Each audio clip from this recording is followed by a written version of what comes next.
Now students, in this video I'm going to discuss object passing through a function with one very simple example.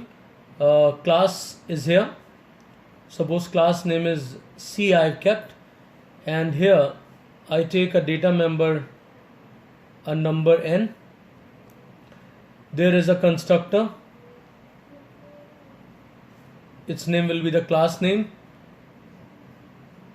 to initialize with a value v. Alright, now I write here a function public void add, and I pass a variable here, right? Suppose the data is here d. What I have to do, that I have to print the sum of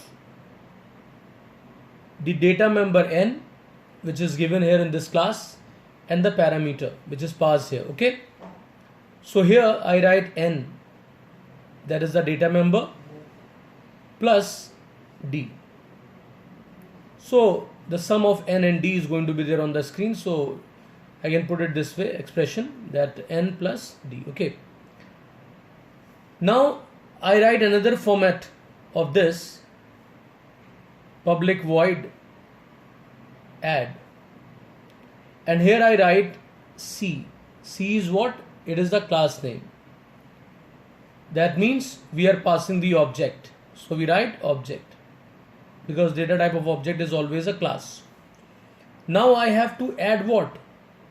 I cannot write ob plus n, because ob is not of int type, it is a class object. But ob will contain what? If there is a class C, alright, and its data member is n. So when I create the object's name I have given ob. So that too will have a copy of n, and it will be having its own data. Say 5 I have given. And when this function will be called, that I will show you just now, so that will be the second object's n. And these both are going to be added. And how does it work? I write here system.out.println, and I write, what do I write here? I write n plus ob dot n. Very simple. The major area of difference, here I have passed object of C, there I had passed one integer type variable. In this case, integer is within ob. Since it's an object of C, so it is bound to have what? N within it. And where I had written D, I have written ob dot n. So it's not difficult at all. Okay, now I am going to show you how it works. So students, I write here public void display first, and its job is to display the data element or the data member of the object. So I just write a plain statement here, n. So it will print the value of n. Now the real thing is within the main function, so I write public static void and main. Alright, and string args is the argument within this. Okay, now I create the object of class C. So C obj equal to new C, it's a constructor.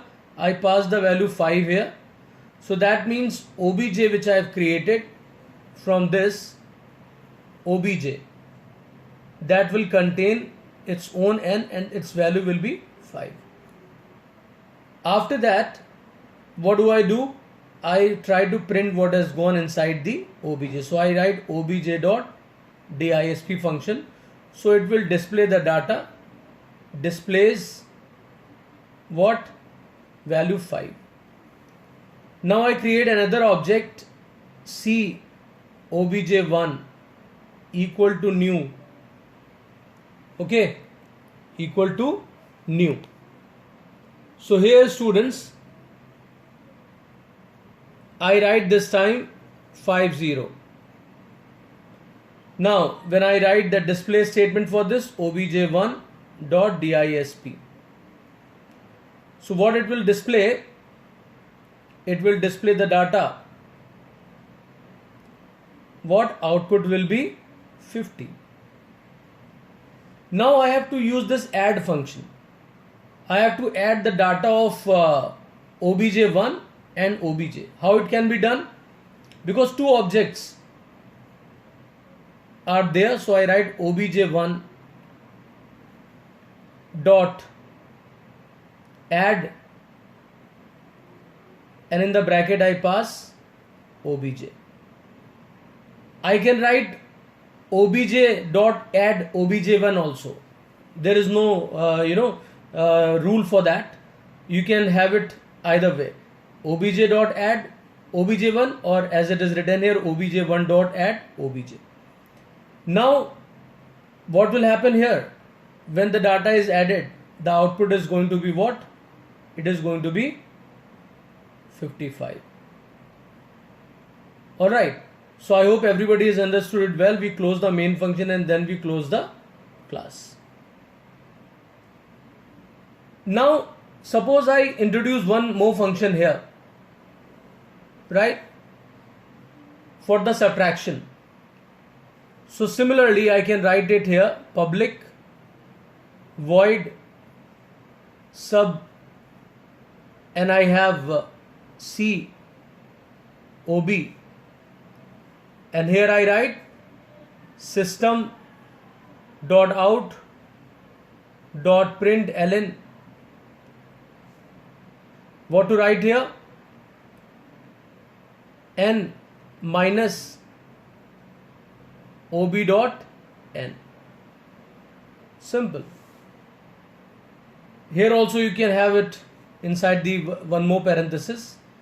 So whenever the expression is there, try to go for this. Alright.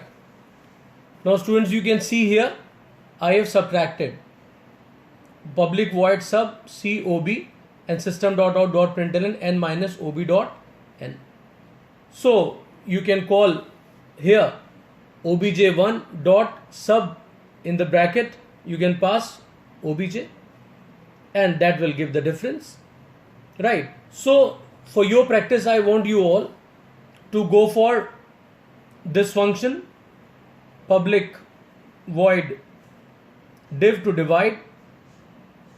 Okay, you can have any name of the objects, it's your choice, but class name will be same. Write the expression here, the print statement, then public void product multiply. So we have this format again, and then you can write public void mod for remainder here, C OB. Alright, so this way all the functions you write on your system and call all of these in the main function. So you'll be having a clear idea that how the object passing actually works. Thanks everyone.